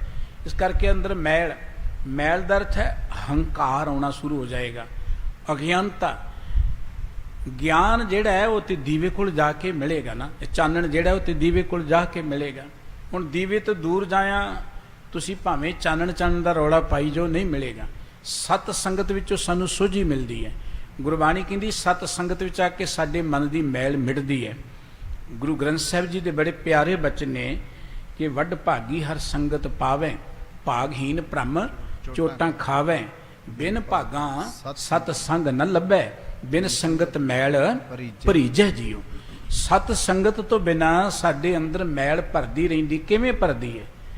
ਅਸੀਂ ਜੋ ਸਤ ਸੰਗਤ ਤੋਂ ਟੁੱਟ ਕੇ ਸਾਡਾ ਜੀਵਨ ਬਤੀਤ ਹੁੰਦਾ ਹੈ, ਜੋ ਕਰਮ ਕਰਦੇ ਆ ਨਾ, ਉਹਦਾ ਖਿਆਲ ਸਾਡੇ ਮਨ 'ਚ ਆਈ ਜਾਂਦਾ ਹੈ। ਦੇਖੋ ਇੱਥੇ ਅਸੀਂ ਗੁਰੂ ਕੀ ਹਜ਼ੂਰੀ 'ਚ ਬੈਠੇ ਆ ਨਾ, ਇੱਥੇ ਅਸੀਂ ਇਕੱਲੇ ਨਹੀਂ, ਇੱਥੇ ਕਿੰਨੇ ਗੁਰਸਿੱਖ ਬੈਠੇ ਨੇ, ਗੁਰੂ ਦੀ ਹਜ਼ੂਰੀ 'ਚ ਬੈਠੇ ਆ। ਔਰ ਗੁਰੂ ਦੀ ਹਜ਼ੂਰੀ ਤੇ ਸੰਗਤ 'ਚ ਬੈਠ ਕੇ ਅਸੀਂ ਇੱਕ ਟੀਮ ਵਰਕ ਕਰ ਰਹੇ ਹਾਂ, ਇਕੱਲਿਆਂ ਨਹੀਂ। ਇੱਕ ਹੁੰਦਾ ਟੀਮ ਵਰਕ, ਇੱਕ ਹੁੰਦਾ ਇਕੱਲਿਆਂ ਕੰਮ ਕਰਨਾ। ਟੀਮ ਵਰਕ 'ਚ ਹੰਕਾਰ ਨਹੀਂ ਹੁੰਦਾ ਕਿ ਮੈਂ ਬਹੁਤਾ ਕਰ ਰਿਹਾ ਜਾਂ ਘੱਟ ਕਰ ਰਿਹਾ। ਉੱਥੇ ਇੱਕ ਦੂਜੇ ਝੜਨਦੇ ਹੁੰਦੇ ਨੇ, ਹੰਕਾਰ ਮਿਟਦਾ, ਉੱਥੇ ਮਿਲ ਕੇ ਚੱਲਣ ਦੀ ਗੱਲ ਬਣਦੀ ਹੈ। ਇਸ ਕਰਕੇ ਸਤ ਸੰਗਤ 'ਚ ਆ ਕੇ ਹੰਕਾਰ ਮਿਟਦਾ ਹੈ, ਮੈਲ ਮਿਟਦੀ ਹੈ, ਅਗਿਆਨਤਾ ਮਿਟਦੀ ਹੈ। ਇਕੱਲਿਆਂ ਕੋਈ ਵੀ ਕਰਮ ਅਸੀਂ ਕਰੀਏ, ਭਾਵੇਂ ਉਹ ਵਧੀਆ ਵੀ ਕਿਉਂ ਨਾ ਹੋਵੇ, ਉਹ ਸਾਡੇ ਅੰਦਰ ਕਿਤੇ ਨਾ ਕਿਤੇ ਆਪਣਾ ਅਸਰ ਛੱਡ ਜਾਂਦਾ ਹੈ ਕਿ ਮੈਂ ਬੜਾ ਚੰਗਾ ਹਾਂ ਜਾਂ ਮੈਂ ਬੜਾ ਸਿਆਣਾ ਹਾਂ। ਇਸ ਕਰਕੇ ਸਤਿਗੁਰੂ ਜੀ ਕਹਿੰਦੇ ਸਤ ਸੰਗਤ ਵਿੱਚ ਆ ਕੇ ਮੈਲ ਮਿਟਦੀ ਹੈ। ਗੁਰਬਾਣੀ ਵਿੱਚ ਸਤਿਗੁਰੂ ਸੱਚੇ ਪਾਤਸ਼ਾਹ ਜੀ ਨੇ ਸਤ ਸੰਗਤ ਨੂੰ ਸਰੋਵਰ ਕਿਹਾ। ਜੋ ਸੰਤ ਸਰੋਵਰ ਨਹਾਵੈ, ਸੋ ਜਨ ਪਰਮਗਤ ਪਾਵੈ, ਮਰੇ ਨਾ ਆਵੇ ਜਾਈ, ਹਰ ਹਰ ਨਾਮ ਧਿਆਈ। ਜਿਹੜਾ ਸਤ ਸੰਗਤ ਰੂਪ ਸਰੋਵਰ 'ਚ ਇਸ਼ਨਾਨ ਕਰਦਾ, ਸਰੋਵਰ 'ਚ ਨਹੀਂ ਜਿਵੇਂ ਆਪਾਂ ਇਸ਼ਨਾਨ ਕਰਦੇ ਤੇ ਮੈਲ ਲੱਥ ਜਾਂਦੀ ਹੈ। ਜੇ ਬਸ ਸਤ ਸੰਗਤ ਰੂਪ ਸਰੋਵਰ 'ਚ ਇਸ਼ਨਾਨ ਕਰਦਾ, ਸਰੋਵਰ 'ਚ ਇਸ਼ਨਾਨ ਕਰਦੇ ਆਪਾਂ ਮਲ ਕੇ, ਇਵੇਂ ਸਤ ਸੰਗਤ ਵਿੱਚ ਆਪਾਂ ਸੁਰਤ ਨੂੰ ਆਪਾਂ ਡੁਬੋਣਾ। ਇਹ ਨਹੀਂ ਕਿ ਗੱਲਾਂ ਹੀ ਕਰਦੇ ਰਹਿਣਾ ਪਿੱਛੇ ਬੈਠ ਕੇ। ਸਤ ਸੰਗਤ ਵਿੱਚ ਆ ਕੇ ਆਪਣੀ ਸੁਰਤ ਨੂੰ ਸ਼ਬਦ ਨਾਲ ਜੋੜਨਾ ਹੈ। ਜਦੋਂ ਅਸੀਂ ਸ਼ਬਦ ਨਾਲ ਜੁੜਾਂਗੇ ਸਾਡੀ ਸੁਰਤ 'ਚੋਂ ਅਗਿਆਨਤਾ ਮਿਟੇਗੀ, ਸਾਡੀ ਸੁਰਤ ਵਿੱਚੋਂ ਅਹੰਕਾਰ ਮਿਟੇਗਾ, ਸੁਰਤ ਪਵਿੱਤਰ ਹੋਵੇਗੀ, ਉੱਚੀ ਉੱਠੇਗੀ। ਸ਼ਰਧਾ ਧਰੋ ਗੁਰ ਕਰੋ ਗੁਰ ਸੇਵਾ, ਸਿਮਰੋ ਨਾਮ ਜੋ ਦੇਵਨ ਦੇਵਾ। ਸਤਿਗੁਰੂ ਜੀ ਕਹਿੰਦੇ ਸ਼ਰਧਾ ਦੇ ਨਾਲ, ਭਾਵਨਾ ਦੇ ਨਾਲ ਸੇਵਾ ਕਰਿਆ ਕਰੋ। ਜੋ ਵੀ ਸੇਵਾ ਤੁਹਾਨੂੰ ਸਤਿਗੁਰੂ ਜੀ ਬਖਸ਼ਣ, ਔਰ ਗੁਰੂ ਦਾ ਦਿੱਤਾ ਹੋਇਆ ਜੋ ਪ੍ਰਮਾਤਮਾ ਦਾ ਨਾਮ ਹੈ ਉਸ ਦਾ ਸਿਮਰਨ ਕਰਿਆ ਕਰੋ। ਇੱਕ ਪਾਂਦਾ ਬੂਲਾ ਜਿਸ ਨਾਮ, ਨਾਮੋ ਠਾਨ ਆਇਓ ਗੁਰ ਸਾਮ। ਇੱਕ ਵਿਅਕਤੀ ਸੀ ਭਾਈ ਬੂਲਾ, ਇਹ ਪਾਂਦਾ ਸੀ। ਪਾਂਦੇ ਨਹੀਂ ਹੁੰਦੇ ਜਿਵੇਂ ਪੰਡਤ ਹੁੰਦੇ ਨੇ, ਪਾਂਦੇ ਹੁੰਦੇ ਨੇ। ਇਹ ਸਤਿਗੁਰੂ ਸੱਚੇ ਪਾਤਸ਼ਾਹ ਜੀ ਦੇ ਦਰ ਤੇ ਆ ਕੇ ਖੜਾ ਹੋਇਆ, ਅਰਦਾਸ ਬੇਨਤੀ ਕੀਤੀ ਹੈ। ਕਹਿਤ ਬਇਓ ਸੇਵਾ ਨ ਹੋਏ, ਦਿਜ ਕੋ ਜਾਨ ਕਰਾਏ ਨ ਕੋਏ। ਸਤਿਗੁਰੂ ਜੀ ਦਿਜ ਕਹਿੰਦੇ ਨੇ ਪੰਡਤ ਨੂੰ, ਬ੍ਰਾਹਮਣ ਨੂੰ, ਮਹਾਰਾਜ ਜੀ ਮੈਂ ਬ੍ਰਾਹਮਣ ਹਾਂ ਤੇ ਮੇਰੇ ਕੋਲ ਸੇਵਾ ਨਹੀਂ ਹੁੰਦੀ, ਕਿਉਂਕਿ ਮੇਰੇ ਕੋਲ ਲੋਕੀ ਸੇਵਾ ਕਰਾਉਂਦੇ ਹੀ ਨਹੀਂ ਹੈ। ਬ੍ਰਾਹਮਣ ਜਾਣ ਕੇ ਸੇਵਾ ਕਰਾਉਂਦੇ ਨਹੀਂ ਹੈ, ਮੈਂ ਸੇਵਾ ਕਰ ਨਹੀਂ ਸਕਦਾ। ਜਿਸ ਪ੍ਰਕਾਰ ਹੋਏ ਮਮ ਕਲਿਆਣ, ਕਰੋ ਆਪ ਉਪਦੇਸ਼ ਬਖਾਨ। ਮੇਰੇ ਤੇ ਕਿਰਪਾ ਦ੍ਰਿਸ਼ਟ ਕਰੋ, ਮੈਨੂੰ ਉਹ ਉਪਦੇਸ਼ ਦਿਓ ਕਿ ਮੇਰੀ ਵੀ ਕਲਿਆਣ ਹੋ ਜਾਏ। ਹਰ ਬੰਦਾ ਜਿਹੜਾ ਹੈ ਨਾ, ਜਦੋਂ ਉਹਨੂੰ ਸੋਝੀ ਹੁੰਦੀ ਉਹ ਸੁੱਖ ਚਾਹੁੰਦਾ, ਆਨੰਦ ਚਾਹੁੰਦਾ, ਭਾਵੇਂ ਉਹ ਕੋਈ ਵੀ ਜਿੰਨਾ ਮਰਜ਼ੀ ਪੜ੍ਹਿਆ ਹੋਏ, ਵਿਦਵਾਨ ਹੋਏ, ਅਮੀਰ ਹੋਏ, ਗਰੀਬ ਹੋਏ। ਮਨ ਦਾ ਸੁੱਖ ਤੇ ਹਰ ਕੋਈ ਪ੍ਰਾਪਤ ਕਰਨਾ ਚਾਹੁੰਦਾ। ਇਹ ਪਾਂਦਾ ਸੀ, ਔਰ ਉਹਨਾਂ ਸਮਿਆਂ 'ਚ ਅੱਜ ਵੀ ਆਪਾਂ ਦੇਖਦੇ, ਖਾਸ ਕਰਕੇ ਉਹਨਾਂ ਸਮਿਆਂ 'ਚ ਉੱਚ ਸ਼੍ਰੇਣੀ 'ਚੋਂ ਗਿਣੇ ਜਾਂਦੇ ਨੇ ਬ੍ਰਾਹਮਣ ਜਿਹੜੇ ਨੇ, ਲੋਕੀ ਪੂਜਦੇ ਸਨ। ਇਸ ਕਰਕੇ ਇਹ ਆਇਆ ਗੁਰੂ ਕੀ ਹਜ਼ੂਰੀ 'ਚ, ਮਹਾਰਾਜ ਮੇਰੀ ਕਲਿਆਣ ਕਿੱਦਾਂ ਹੋਏਗੀ, ਮੈਂ ਦੁੱਖਾਂ ਤੋਂ ਕਿਵੇਂ ਮੁਕਤ ਹੋਵਾਂਗਾ, ਤੇ ਮੈਨੂੰ ਕਿਰਪਾ ਕਰਕੇ ਉਹ ਮਾਰਗ ਦੱਸੋ ਜੀ। ਕਰਿਓ ਬਚਨ ਬੜ ਸਤਿਗੁਰ ਬਾਣੀ, ਕੀਜੈ ਕਥਾ ਪ੍ਰੇਮ ਕੋ ਠਾਨੀ। ਔਰ ਸਤਿਗੁਰੂ ਜੀ ਕਹਿੰਦੇ ਤੂੰ ਪੜ੍ਹਿਆ ਲਿਖਿਆ ਹੈ, ਗੁਰਬਾਣੀ ਪੜ੍ਹਿਆ ਕਰ, ਸਮਝਿਆ ਕਰ, ਤੇ ਗੁਰਬਾਣੀ ਦੀ ਕਥਾ ਲੋਕਾਂ ਨੂੰ ਸੁਣਾਇਆ ਕਰ। ਇਹ ਵੀ ਤੇ ਸੇਵਾ ਹੈ, ਲੋਕਾਂ ਨੂੰ ਗਿਆਨ ਦੇਣਾ, ਇਹ ਵੀ ਬਹੁਤ ਵੱਡੀ ਸੇਵਾ ਹੈ। ਭੁੱਲੇ ਬੰਦੇ ਨੂੰ ਰਾਹ ਪਾ ਦੇਣਾ, ਇਹ ਬਹੁਤ ਵੱਡੀ ਸੇਵਾ ਹੈ। ਗੁਰਬਾਣੀ 'ਚ ਸਤਿਗੁਰੂ ਜੀ ਨੇ ਬੜਾ ਮਾਣ ਕੀਤਾ ਉਹਨਾਂ ਦਾ, ਜਿਹੜੇ ਆਪ ਪ੍ਰਮਾਤਮਾ ਦੇ ਪਿਆਰ 'ਚ ਜੁੜੇ ਨੇ, ਹੋਰਨਾਂ ਨੂੰ ਵੀ ਪ੍ਰਮਾਤਮਾ ਦੀ ਗੱਲ ਸੁਣਾਉਂਦੇ ਨੇ, ਪ੍ਰਮਾਤਮਾ ਦੇ ਪਿਆਰ ਵਿੱਚ ਜੋੜਦੇ ਨੇ। ਇਸ ਕਰਕੇ ਸਤਿਗੁਰੂ ਜੀ ਕਹਿੰਦੇ ਭਾਈ ਗੁਰਬਾਣੀ ਪੜ੍ਹ ਸਮਝ, ਗੁਰਬਾਣੀ ਸਰ ਜ਼ਿੰਦਗੀ ਬਤੀਤ ਕਰ ਤੇ ਤੂੰ ਫਿਰ ਤੁਰ ਕੇ ਲੋਕਾਂ ਨੂੰ ਗੁਰਬਾਣੀ ਦੀ ਗੱਲ ਸੁਣਾ ਦਿਆ ਕਰ। ਇਹ ਵੀ ਤੇ ਇੱਕ ਸੇਵਾ ਹੀ ਹੈ। ਸੇਵਾ ਦੇ ਕਈ ਮਾਰਗ ਨੇ, ਜ਼ਰੂਰੀ ਤੇ ਨਹੀਂ ਕਿ ਜੇ ਆਪਾਂ ਟਾਈਮ ਨਹੀਂ ਹੈ, ਜੋੜੇ ਨਹੀਂ ਝਾੜ ਸਕਦੇ ਦਾ ਮਤਲਬ ਆਪਾਂ ਸੇਵਾ ਨਹੀਂ ਕਰ ਸਕਦੇ। ਜੇ ਝਾੜੂ ਨਹੀਂ ਮਾਰ ਸਕਦੇ ਕਿ ਆਪਾਂ ਸੇਵਾ ਨਹੀਂ ਕਰ ਸਕਦੇ। ਸੇਵਾ ਦੇ ਤੇ ਬੜੇ ਪੱਖ ਨੇ, ਕਈ ਤਰੀਕੇ ਨੇ। ਕੋਈ ਜੋੜੇ ਝਾੜ ਕੇ ਸੇਵਾ ਕਰਦਾ ਹੈ, ਉਹ ਵੀ ਭਾਗਾਂ ਵਾਲਾ ਹੈ। ਕੋਈ ਝਾੜੂ ਮਾਰ ਰਿਹਾ ਹੈ, ਕਦੀ ਪੱਖਾ ਝੱਲਦੇ ਸਾਂ ਹੁਣ ਤੇ ਪੱਖੇ ਦੀ ਸੇਵਾ ਖਤਮ ਹੋ ਗਈ, ਪਾਣੀ ਢੋਂਦੇ ਸਾਂ ਉਹ ਸੇਵਾ ਖਤਮ ਹੋ ਗਈ। ਹੁਣ ਤੇ ਲੰਗਰ ਦੀ ਸੇਵਾ ਵੀ ਸਹਿਜੇ ਸਹਿਜੇ ਅਲੋਪ ਹੁੰਦੀ ਜਾਂਦੀ। ਆਪਾਂ ਲੰਗਰ ਪਕਾਉਣ ਵਾਲੀਆਂ ਬੀਬੀਆਂ ਜਵੱਦੀ ਤੋਂ ਬੁਲਾ ਲੈਂਦੇ ਹਾਂ, ਜਾਂ ਹੋਰ ਆਪਾਂ ਵੇਟਰ ਬੁਲਾ ਲੈਂਦੇ। ਬਹੁਤ ਕੁਝ ਹੋ ਗਿਆ, ਬਦਲ ਗਿਆ ਇਹ ਸਾਡਾ ਕੰਮ। ਲੇਕਿਨ ਕੀ ਆਪਾਂ ਸੇਵਾ ਤੋਂ ਵਾਂਝੇ ਰਹਿ ਜਾਵਾਂਗੇ? ਸੇਵਾ ਦੇ ਬੜੇ ਮਾਰਗ ਨੇ। ਔਰ ਦੁਖੀਆਂ ਦੀ ਸੇਵਾ ਕਰਨੀ, ਭੁੱਲੇ ਭਟਕਿਆਂ ਨੂੰ ਰਸਤਾ ਦਰਸਾਉਣਾ। ਕਿਸੇ ਨੂੰ ਜੇ ਸਾਡੇ ਕੋਲ ਐਜੂਕੇਸ਼ਨ ਹੈ, ਲੋਕਾਂ ਨੂੰ, ਕਿਸੇ ਲੋੜਵੰਦ ਨੂੰ ਪੜ੍ਹਾ ਦੇਣਾ, ਕਿਸੇ ਨੂੰ ਦਵਾਈ ਲੈ ਦੇਣੀ, ਕਿਸੇ ਨੂੰ ਦਵਾਈ ਦੇ ਦੇਣੀ। ਜਿਸ ਵੀ ਥਾਂ ਤੇ ਬੈਠੇ ਆ ਨਿਆਂ ਕਰਨਾ, ਲੋਕਾਂ ਦੇ ਭਲੇ ਦੀ ਗੱਲ ਕਰਨੀ। ਸੇਵਾ ਦਾ ਤੇ ਰਸਤਾ ਹੀ ਬਹੁਤ ਮਹਾਨ ਹੈ, ਵੱਡਾ ਹੈ। ਇਸ ਕਰਕੇ ਸਤਿਗੁਰੂ ਜੀ ਕਹਿੰਦੇ ਗੁਰਬਾਣੀ ਪੜ੍ਹ ਸਮਝ, ਤੂੰ ਵਿਦਵਾਨ ਹੈ, ਕਿ ਲੋਕਾਂ ਨੂੰ ਗੁਰਬਾਣੀ ਦਾ ਗਿਆਨ ਦਿਆ ਕਰ। ਸਤ ਸੰਗਤ ਮੈਂ ਕਰੋ ਸੁਨਾਵਨ, ਗੁਰਮਤਿ ਸਿੱਖਨ ਕੋ ਸਿਖਰਾਵਨ। ਸਤ ਸੰਗਤ ਵਿੱਚ ਆ ਕੇ ਗੁਰਬਾਣੀ ਦੀ ਕਥਾ ਸੁਣਾਇਆ ਕਰ। ਔਰ ਜਿਹੜੀਆਂ ਸੰਗਤਾਂ ਚੱਲ ਕੇ ਆਉਂਦੀਆਂ ਉਹਨਾਂ ਨੂੰ ਗਿਆਨ ਦਿਆ ਕਰ ਗੁਰਬਾਣੀ ਦਾ, ਆਪਣਾ ਨਹੀਂ। ਗੁਰਬਾਣੀ ਸਮਝ ਤੇ ਗੁਰਬਾਣੀ ਦਾ ਗਿਆਨ ਲੋਕਾਂ ਨੂੰ ਦੇ। ਪੋਥੀ ਲਿਖੋ ਸੁਫਲ ਗੁਰਬਾਣੀ, ਗੁਰ ਨਿਮਿਤ ਦੀਜੈ ਸਿੱਖ ਜਾਨੀ। ਤੂੰ ਵਿਦਵਾਨ ਪੜ੍ਹਿਆ ਲਿਖਿਆ ਹੈ, ਤੂੰ ਗੁਰਬਾਣੀ ਦੀਆਂ ਪੋਥੀਆਂ ਲਿਖਣੀਆਂ ਸ਼ੁਰੂ ਕਰ ਦੇ। ਔਰ ਪੋਥੀਆਂ ਲਿਖਣਾ, ਹੁਣ ਤੇ ਚਲੋ ਪ੍ਰਿੰਟਿੰਗ ਪ੍ਰੈਸ ਆ ਗਈ ਹੈ, ਬਹੁਤ ਵਧੀਆ ਵਧੀਆ ਤਕਨੀਕ ਆ ਗਈ ਹੈ ਪੋਥੀਆਂ ਗੁੱਟ ਕੇ ਛਾਪਣ ਦੀ। ਪਰ ਪਹਿਲਾਂ ਇਹ ਨਹੀਂ ਸੀ ਹੁੰਦੀ।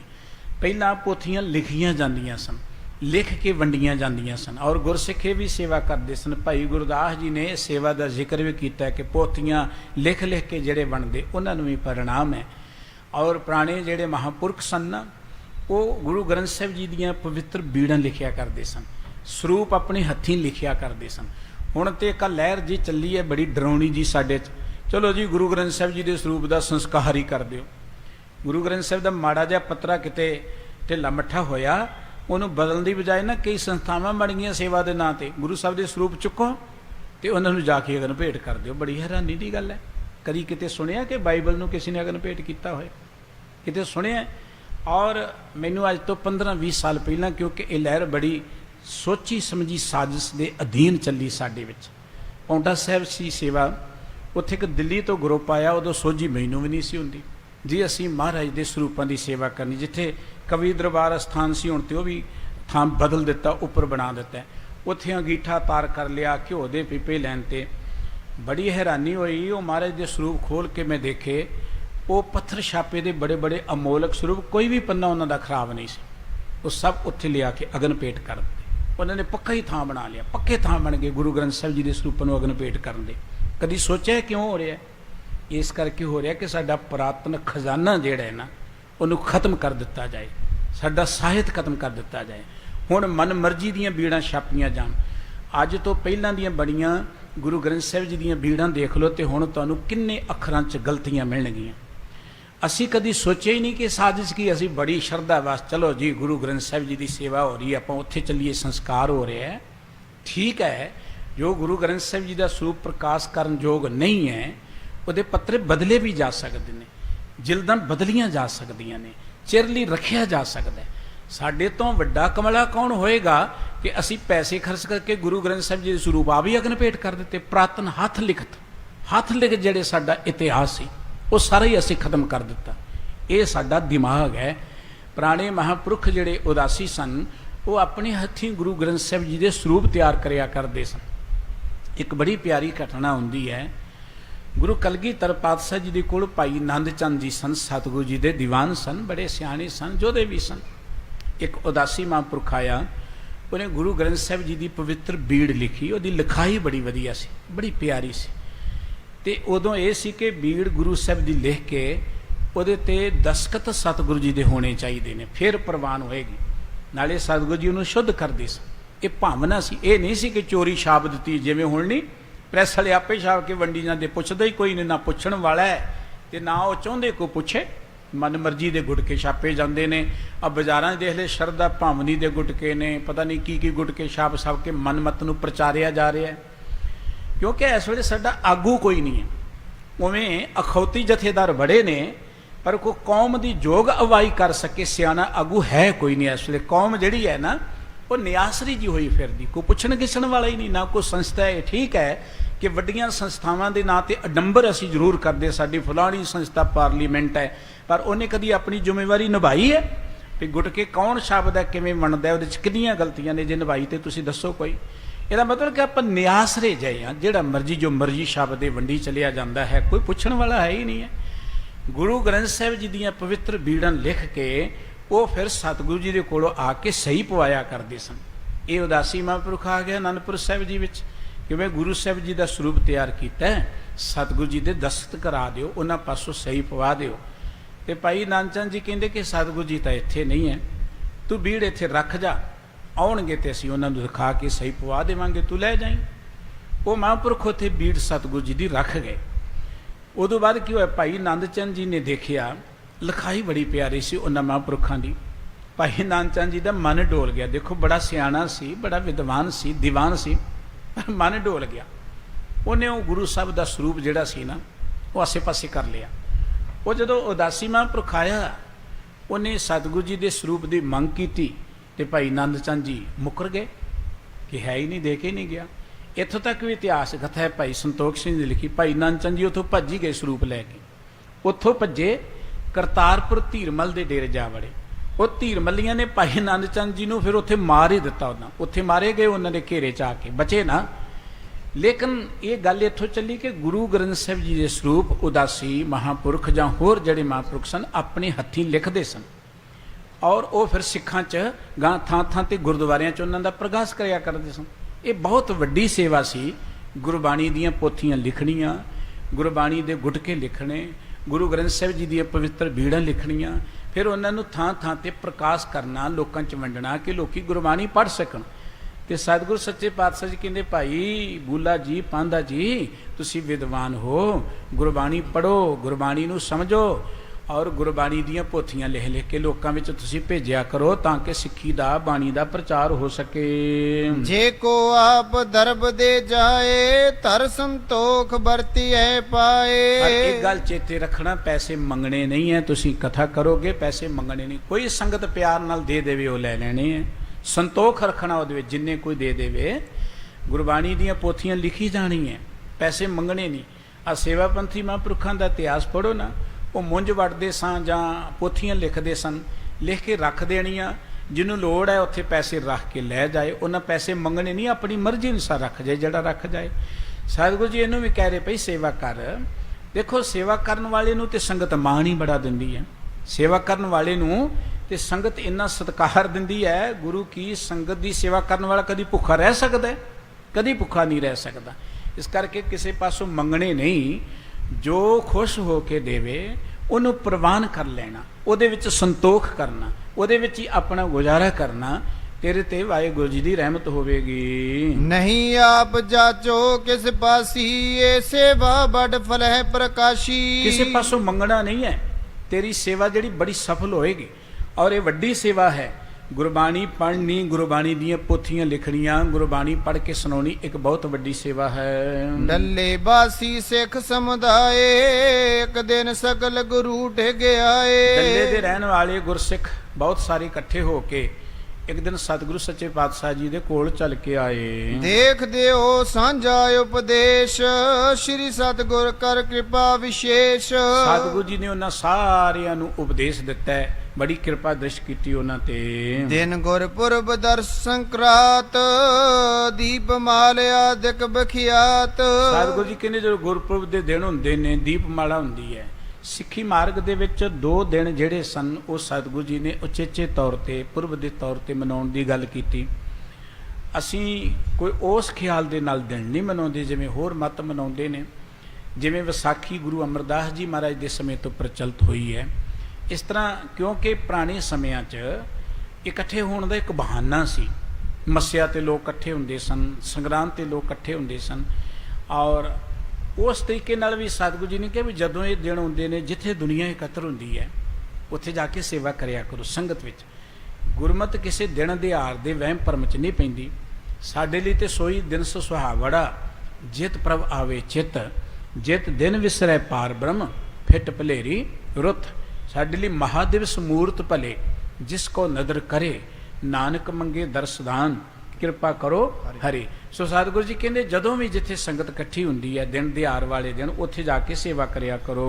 ਗੁਰ ਨਿਮਿਤ ਕਰ ਦਿਓ ਵਰਤਾਈ, ਸ਼ਬਦ ਕੀਰਤਨ ਕਰੋ ਬਨਾਈ। ਉੱਥੇ ਦੇਗ ਲੰਗਰ ਤਿਆਰ ਕਰਕੇ ਵਰਤਾਇਆ ਕਰੋ, ਸ਼ਬਦ ਕੀਰਤਨ ਕਰਿਆ ਕਰੋ ਉੱਥੇ ਜਾ ਕੇ। ਸਿੱਖ ਗਰੀਬ ਹੋਏ ਬਸਤਰ ਵਿਹੀਨ, ਦੀਜੈ ਤਿਸੈ ਸਿਵਾਏ ਨਵੀਨ। ਕੋਈ ਸਿੱਖ ਮਿਲਦਾ ਹੈ ਲੋੜਵੰਦ, ਉਹਨੂੰ ਬਸਤਰਾਂ ਦੀ ਲੋੜ ਹੈ ਤੇ ਉਹਨੂੰ ਬਸਤਰ ਲੈ ਕੇ ਦੇ ਦਿਆ ਕਰੋ। ਲਿਖੋ ਸ਼ੁੱਧਤ ਤੋ ਦੇਵ ਆਹਾਰੋ, ਮਿਲ ਕਰ ਸਕਲ ਏਵ ਪ੍ਰਤ ਪਾਰੋ। ਕੋਈ ਭੁੱਖਾ ਮਿਲ ਜਾਂਦਾ ਹੈ ਉਹਨੂੰ ਭੋਜਨ ਦੇ ਦਿਆ ਕਰੋ, ਰਲ ਮਿਲ ਕੇ ਦੂਸਰਿਆਂ ਦੇ ਦੁੱਖ ਦੂਰ ਕਰਿਆ ਕਰੋ। ਵੰਡ ਕੇ ਛਕਣ ਦਾ ਮਾਰਗ ਇਹਨੂੰ ਹੀ ਤੇ ਕਿਹਾ ਜਾਂਦਾ ਹੈ। ਕੇ ਸਿੱਖੋ ਕਾਰਜ ਅਰ ਜਾਏ, ਨ ਤਿਸ ਤੇ ਕਿਉ ਹੂੰ ਬਨ ਆਏ। ਜੇ ਕਿਸੇ ਸਿੱਖ ਦਾ ਕੋਈ ਕੰਮ ਅੜ ਗਿਆ, ਉਹ ਇਕੱਲੇ ਕੋਲੋਂ ਹੁੰਦਾ ਨਹੀਂ ਹੈ, ਮਿਲ ਕੇ ਉਹਦਾ ਕੰਮ ਕਰ ਦਿਆ ਕਰੋ। ਮਿਲੋ ਸਕਲ ਮੈਂ ਕਰ ਅਰਦਾਸ, ਜਥਾ ਸ਼ਕਤ ਲੀਜੈ ਸਭ ਪਾਸ। ਸਾਰੇ ਮਿਲ ਕੇ ਇਕੱਠੇ ਹੋ ਕੇ ਅਰਦਾਸ ਕਰਿਆ ਕਰੋ ਤੇ ਸਾਰੇ ਮਿਲ ਕੇ ਉਹਦਾ ਕਾਰਜ ਰਾਸ ਕਰ ਦਿਆ ਕਰੋ। ਇਕੱਠੋ ਕਰ ਧਨ ਦਿਓ ਤਿਸ ਦਾਈ, ਜਿਸ ਤੇ ਕਾਰਜ ਕੋ ਬਨ ਜਾਈ। ਉਹਨੂੰ ਮਿਲ ਕੇ ਥੋੜੀ ਥੋੜੀ ਮਾਇਆ ਇਕੱਠੀ ਕਰਕੇ ਉਹਨੂੰ ਦੇ ਦਿਓ, ਅਗਲੇ ਦਾ ਕਾਰਜ ਸਰ ਜਾਏਗਾ। ਇਹੀ ਰੀਤ ਨਿਜ ਬਿਖੈ ਚਲਾਵੋ, ਕਰੋ ਜੋਰ ਸ਼ੁਭ ਦਿਨ ਚਬ ਪਾਵੋ। ਇਦਾਂ ਦੀ ਰੀਤ ਚਲਾਓ ਆਪਣੇ ਪਿੰਡ ਦੇ ਵਿੱਚ। ਦੇਖੋ ਜੇ ਪਿੰਡ ਪੱਧਰ ਤੇ ਅੱਜ ਵੀ ਆਪਾਂ ਇਹ ਕੰਮ ਕਰ ਦਈਏ ਤੇ ਕੋਈ ਗਰੀਬ ਨਾ ਰਹੇ। ਰਲ ਕੇ ਦੇਖੀਏ, ਕਿਸੇ ਦਾ ਕੋਈ ਕਾਰਜ ਅੜ ਗਿਆ ਹੈ, ਕਦੀ ਅੱਜ ਤੋਂ 20 25 30 40 50 ਸਾਲ ਪਹਿਲਾਂ ਇਹ ਮੈਂ ਦੇਖਿਆ ਹੈ, ਰਲ ਮਿਲ ਕੇ ਜ਼ਿਮੀਂਦਾਰ ਆਪਣਾ ਕੰਮ ਕਰ ਲੈਂਦੇ ਸਨ, ਜਿਹਨੂੰ ਸਾਂਝੀ ਖੇਤੀ ਕਹਿੰਦੇ। ਇਹ ਬਾਬਾ ਨਾਨਕ ਜੀ ਨੇ ਕਰਤਾਰਪੁਰ ਤੋਂ ਇਹ ਪ੍ਰਬੰਧ ਸ਼ੁਰੂ ਕੀਤਾ ਸੀ ਸਾਂਝੀ ਖੇਤੀ ਦਾ। ਪਿੰਡਾਂ ਜ਼ਿਮੀਂਦਾਰ ਆਪਾਂ ਦੇਖਦੇ ਆ, ਇੱਕ ਦੀ ਕਣਕ ਵੱਢਣ ਵਾਲੀ ਸਾਰਾ ਪਿੰਡ ਇਕੱਠਾ ਹੋ ਕੇ ਰਿਸ਼ਤੇਦਾਰ ਹੋ ਕੇ ਵੱਢ ਲੈਂਦੇ, ਫਿਰ ਦੂਜੇ ਦੀ ਵੱਢ ਲਈ। ਹੁਣ ਕੀ ਹੈ, ਹੁਣ ਜੇ 4 ਭਰਾ ਨੇ ਤੇ ਚਾਰੇ ਵੱਖਰੇ ਵੱਖਰੇ ਟਰੈਕਟਰ ਭਾਵੇਂ ਕਰਜ਼ੇ ਤੇ ਲੈ ਖੜੇ ਜੰਗਾਲੇ ਜਾਣ, ਲੋੜ ਨਹੀਂ ਹੈ, 2-2 ਕਿੱਲੇ ਜ਼ਮੀਨ ਹੈ ਤੇ ਕਰਜ਼ਾਈ ਹੋ ਜਾਣਾ, ਪਰ ਦੂਜੇ ਦਾ ਕੰਮ ਨਹੀਂ ਕਰਨਾ। ਪੰਜਾਬ ਨੂੰ ਕਰਜ਼ਾਈ ਇਹਨਾਂ ਜਿਦਾਂ ਨੇ ਕੀਤਾ, ਇਸ ਅਗਿਆਨਤਾ ਨੇ ਕੀਤਾ, ਮੂਰਖਪੁਣੇ ਨੇ ਕੀਤਾ। ਪੰਜਾਬ ਤੇ ਅੱਜ ਵੀ ਖੁਸ਼ਹਾਲ ਹੋ ਸਕਦਾ ਹੈ। ਜਿਹੜਾ ਕਿਹਾ ਸੀ ਨਾ ਪੰਜਾਬ ਵਸਦਾ ਗੁਰਾਂ ਤੇ ਨਾਂ ਤੇ, ਪ੍ਰੋਫੈਸਰ ਪੂਰਨ ਸਿੰਘ ਜੀ ਨੇ, ਇਹ ਬੜੀ ਭਾਵਪੂਰਤ ਗੱਲ ਹੈ। ਪੰਜਾਬ ਵਸੇਗਾ ਹੀ ਉਦੋਂ ਜਦੋਂ ਗੁਰਾਂ ਦੇ ਨਾਮ ਤੇ ਅਸੀਂ ਜਿਵਾਂਗੇ। ਸਾਡੇ ਗੁਰੂ ਸਾਹਿਬ ਨੇ ਮਾਰਗ ਦਿੱਤਾ ਸੀ ਮਿਲ ਕੇ ਚੱਲਣ ਦਾ, ਰਲ ਕੇ ਚੱਲਣ ਦਾ। ਇੱਕ ਦੂਜੇ ਦੇ ਕਾਰਜ ਮਿਲ ਕੇ ਕਰ ਦਿਓ, ਵੰਡ ਕੇ ਛਕੋ, ਔਰ ਇਹਦੇ ਨਾਲ ਅਸੀਂ ਵਸਦੇ ਰਸਦੇ ਰਵਾਂਗੇ। ਹੁਣ ਉੱਜੜ ਕਿਉਂ ਰਿਹਾ ਹੈ ਪੰਜਾਬ, ਕਰਜ਼ਾਈ ਕਿਉਂ ਹੋ ਰਿਹਾ, ਖੁਦਕਸ਼ੀਆਂ ਕਿਉਂ ਕਰ ਰਹੇ ਨੇ ਜ਼ਿਮੀਂਦਾਰ? ਕਿਉਂਕਿ ਅਸੀਂ ਗੁਰਾਂ ਦੇ ਨਾਮ ਤੇ ਨਹੀਂ ਨਾ ਜਿਉਂਦੇ। ਹੁਣ ਅਸੀਂ ਆਪਣਾ ਆਪਣਾ ਨਾਮ ਬਣਾਉਣ ਲਈ ਜਿੱਦ ਲਈ ਕਿ ਮੈਂ ਉਹਦੇ ਅੱਗੇ ਝੁਕ ਜਾਵਾਂ ਜਾਂ ਮੈਂ ਉਹਦੀ ਮਦਦ ਕਰਾਂ, ਮੈਂ ਤਾਂ ਉਹਦੀ ਮਕਾਣੇ ਨਹੀਂ ਜਾਣਾ। ਕਹਿਣਗੇ ਮੈਂ ਤਾਂ ਉਹਦੀ ਮਕਾਣੇ ਨਹੀਂ ਜਾਣਾ, ਤੁਸੀਂ ਮਦਦ ਕਹਿੰਦੇ ਹੋ। ਬਸ ਡੁੱਬ ਰਿਹਾ ਇਸ ਕਰਕੇ ਪੰਜਾਬ, ਕਿਉਂਕਿ ਗੁਰਾਂ ਦੇ ਨਾਮ ਤੇ ਨਹੀਂ ਜਿਉਂਦਾ। ਜਦੋਂ ਅਸੀਂ ਗੁਰਾਂ ਦੇ ਨਾਮ ਤੇ ਜਿਵਾਂਗੇ, ਪੰਜਾਬ ਸਦਾ ਖੁਸ਼ਹਾਲ ਹੀ ਰਹੇਗਾ। ਅੱਜ ਵੀ ਜਿਹੜੇ ਗੁਰਾਂ ਦੇ ਨਾਮ ਤੇ ਜਿਉਂਦੇ ਨੇ ਉਹ ਖੁਸ਼ਹਾਲ ਨੇ। ਸਤਿਗੁਰੂ ਜੀ ਕਹਿੰਦੇ ਇਸ ਤਰ੍ਹਾਂ ਆਪਣੇ ਕਾਰਜ ਕਰਿਆ ਕਰੋ। ਪੁੱਤਰ ਪੋਤਰੇ ਹੋਏ ਤੁਮਾਰੇ, ਕਰਹਿ ਕਾਰੇ ਸਰੀਤੀ ਸਾਰੇ। ਜੇ ਤੁਸੀਂ ਇਹ ਕੰਮ ਸ਼ੁਰੂ ਕਰ ਦਿਓਗੇ, ਤੁਹਾਡੇ ਬੱਚੇ ਆਉਣ ਵਾਲੀਆਂ ਪੀੜ੍ਹੀਆਂ ਵੀ ਇਦਾਂ ਹੀ ਕੰਮ ਕਰਨਗੀਆਂ। ਤੇਰੇ ਰਾਸ ਕਦੀਮੀ ਚਲੇ, ਸਿੱਖੀ ਧਰੇ ਮਹਾ ਸੁਖ ਮਿਲੇ। ਇਹ ਰੋ ਰੀਤ ਫਿਰ ਸਦਾ ਲਈ ਸ਼ੁਰੂ ਹੋ ਜਾਏਗੀ। ਗੁਰੂ ਸਾਹਿਬਾਨ ਨੇ ਚਲਾਈ ਔਰ ਰੀਤ ਔਰ ਚੱਲਦੀ ਰਹੀ, ਇਦਾਂ ਗੁਰਸਿੱਖੀ ਪ੍ਰਫੁੱਲਤ ਹੁੰਦੀ ਰਹੀ। ਧਰ ਸ਼ਰਦਾ ਗਾਵੇ ਗੁਰਬਾਣੀ, ਪ੍ਰਾਲ ਬਦ ਜਿਨ ਹੋਏ ਮਹਾਨੀ। ਸ਼ਰਧਾ ਨਾਲ ਬਾਣੀ ਪੜਿਆ ਕਰੋ ਔਰ ਤੁਹਾਡੀ ਪ੍ਰਾਲਬਧ ਮਹਾਨ ਬਣੇਗੀ, ਜਿਹਨੂੰ ਆਪਾਂ ਭਾਗ ਕਹਿੰਦੇ ਮਹਾਨ ਬਣੇਗੀ। ਅਸ ਉਪਦੇਸ਼ ਸਬਨ ਕੋ ਕਰਕੇ, ਗੁਣ ਸਿਖਰਾਏ ਅਗੁਣ ਪਰ ਹਰ ਕੇ। ਇਹ ਉਪਦੇਸ਼ ਸਤਿਗੁਰੂ ਜੀ ਨੇ ਦਿੱਤਾ ਹੈ। ਗੁਣ ਗ੍ਰਹਿਣ ਕਰਨ ਦੀ ਸਤਿਗੁਰੂ ਜੀ ਨੇ ਸਿੱਖਿਆ ਦਿੱਤੀ ਤੇ ਔਗੜਾਂ ਤੋਂ ਬਚਣ ਦੀ ਪ੍ਰੇਰਣਾ ਕੀਤੀ ਹੈ। ਗੋਇੰਦਵਾਲ ਗੁਰੂ ਚਲ ਆਏ, ਸੇਵਕ ਸੰਗ ਹੈ ਸਮੁਦਾਏ। ਸਤਿਗੁਰੂ ਜੀ ਡੱਲੇ ਨਗਰ ਚ ਆਏ ਸਨ, ਉੱਥੋਂ ਦੀ ਇਹ ਘਟਨਾ ਸਾਰੀ ਵਾਪਰੀ ਹੈ। ਇੱਥੋਂ ਉੱਠ ਕੇ ਸਤਿਗੁਰੂ ਸੱਚੇ ਪਾਤਸ਼ਾਹ ਜੀ ਗੋਇੰਦਵਾਲ ਵਿੱਚ ਆ ਗਏ ਹਨ। ਭਜਨ ਕੀਰਤਨ ਲਾਗਤ ਰੰਗ, ਹੋਤ ਆਨੰਦ ਗੁਰੂ ਕੇ ਸੰਗ। ਦੋਵੇਂ ਟਾਈਮ ਗੁਰਬਾਣੀ ਦਾ ਕੀਰਤਨ ਹੁੰਦਾ ਹੈ, ਸਤ ਸੰਗਤ ਹੁੰਦੀ ਹੈ ਤੇ ਸੰਗਤਾਂ ਗੁਰੂ ਕੀ ਹਜ਼ੂਰੀ ਚ ਬੜਾ ਆਨੰਦ ਮਾਣਦੀਆਂ ਹਨ। ਅੰਮ੍ਰਿਤ ਸਮ ਆਹਾਰ ਨਿਤ ਹੋਵੇ, ਦਰਸ਼ਨ ਕਰੇ ਕਲੂਖਨ ਖੋਵੇ। ਅੰਮ੍ਰਿਤ ਦੀ ਨਿਆਈ ਜਿੱਥੇ ਗੁਰੂ ਦਰਬਾਰ ਚ ਗੁਰਬਾਣੀ ਦੀ ਵਰਖਾ ਹੁੰਦੀ ਹੈ, ਗੁਰੂ ਕੇ ਲੰਗਰ ਚ ਵੀ ਸੋ ਅੰਮ੍ਰਿਤ ਦੀ ਨਿਆਈ ਭੋਜਨ ਵਰਤਦਾ ਹੈ ਔਰ ਸੰਗਤਾਂ ਦਰਸ਼ਨ ਕਰਕੇ ਪਾਪਾਂ ਤੋਂ ਮੁਕਤ ਹੁੰਦੀਆਂ ਹਨ। ਆਏ ਸ਼ਰਨ ਤਿਸ ਕਰਹਿ ਉਦਾਰੇ, ਉਪਦੇਸ਼ੇ ਸਤਨਾਮ ਸੁਖਾਰੇ। ਜਿਹੜਾ ਵੀ ਗੁਰੂ ਕੀ ਸ਼ਰਨ ਚਾਹੁੰਦਾ ਹੈ ਸਤਿਗੁਰੂ ਜੀ ਉਸ ਦਾ ਉਧਾਰ ਕਰਦੇ ਨੇ, ਉਸ ਨੂੰ ਵਾਹਿਗੁਰੂ ਜੀ ਦੇ ਸਿਮਰਨ ਵਿੱਚ ਜੋੜਦੇ ਹਨ। ਜੈ ਕੈ ਸਿੱਖੀ ਬਹੁ ਵਿਦਤਾਈ, ਕੀਨ ਕਿਨ ਸਿੱਖਣ ਤੇ ਗੁਰਮਤਿ ਪਾਈ। ਜੈ ਕੇ ਅਰਥ ਕਿ ਹਰ ਥਾਂ ਤੇ ਸਿੱਖੀ ਪ੍ਰਚਲਿਤ ਹੋ ਗਈ, ਬੇਅੰਤ ਲੋਕਾਂ ਨੇ ਸਿੱਖਾਂ ਪਾਸੋਂ ਗੁਰੂ ਦੀ ਮਤ ਗ੍ਰਹਿਣ ਕੀਤੀ। ਓ ਗੁਰਮੁਖ ਤੇ ਸੁਨ ਉਪਦੇਸ਼, ਮੇਟੇ ਬੰਧਨ ਕਸ਼ਟ ਸ਼ੇਸ਼। ਕੋਈ ਗੁਰੂ ਦੇ ਪਿਆਰਿਆਂ ਪਾਸੋਂ ਗੁਰੂ ਦੀ ਬਾਣੀ ਸੁਣ ਕੇ ਬੰਧਨਾਂ ਤੋਂ ਮੁਕਤ ਹੋ ਰਿਹਾ ਹੈ। ਬਾਮਨ ਚੰਦਨ ਕੀ ਸਮ ਹੋਏ, ਨਰ ਤਰ ਸੁਜਾ ਸੁਗੰਧਤ ਹੋ ਸੋਏ। ਜਿਵੇਂ ਚੰਦਨ ਦਾ ਬੂਟਾ ਹੁੰਦਾ ਹੈ, ਬਾਬਾ ਕਬੀਰ ਸਾਹਿਬ ਜੀ ਕਹਿੰਦੇ ਕਬੀਰ ਚੰਦਨ ਕਾ ਬਿਰਵਾਹ ਪਲਾ, ਬੇੜਿਓ ਢਾਕ ਪਲਾਸ,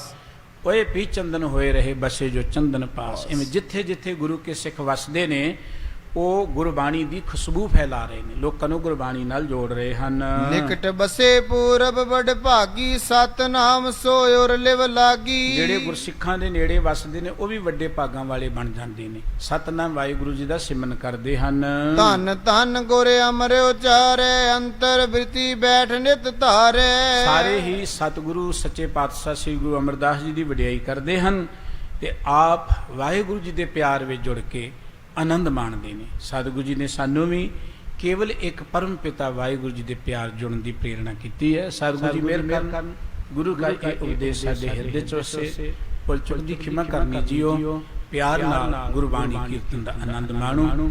ਬੁਲਾਓ ਜੀ। ਵਾਹਿਗੁਰੂ ਜੀ ਕਾ ਖਾਲਸਾ, ਵਾਹਿਗੁਰੂ ਜੀ ਕੀ ਫਤਿਹ।